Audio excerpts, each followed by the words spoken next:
Do you ever wonder what the symbolism behind your jewelry means? Did you even know it was there in the first place? Well, if you do wonder, this is definitely the place for you. I'm going to tell you about something that has been around for a really long time. So remember, in the 1700s and earlier, most people couldn't read. They certainly couldn't write.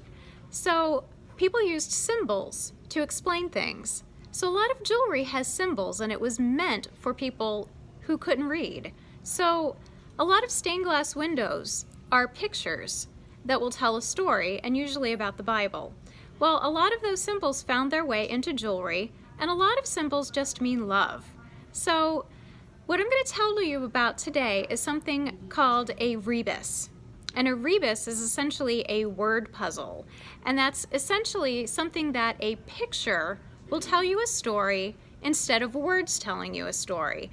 But it's a little bit of a puzzle, so you have to figure it out. And these were very, very common. So remember that a lot of public houses that we now call pubs had signs over top of them, and the signs would be something like the Three Ravens, because that was the name of the pub, the Three Ravens pub. But instead of having the Three Ravens written out, you would have three literal ravens, pictures of three ravens over top of the sign on the pub, and that's how you knew that the name of the pub was the Three Ravens.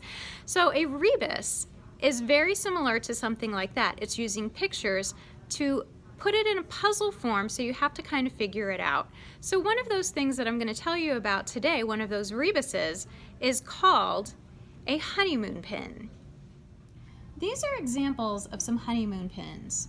You see these right around the turn of the last century, and while most people could definitely read at the turn of the last century, literacy was definitely increasing, these were still very popular.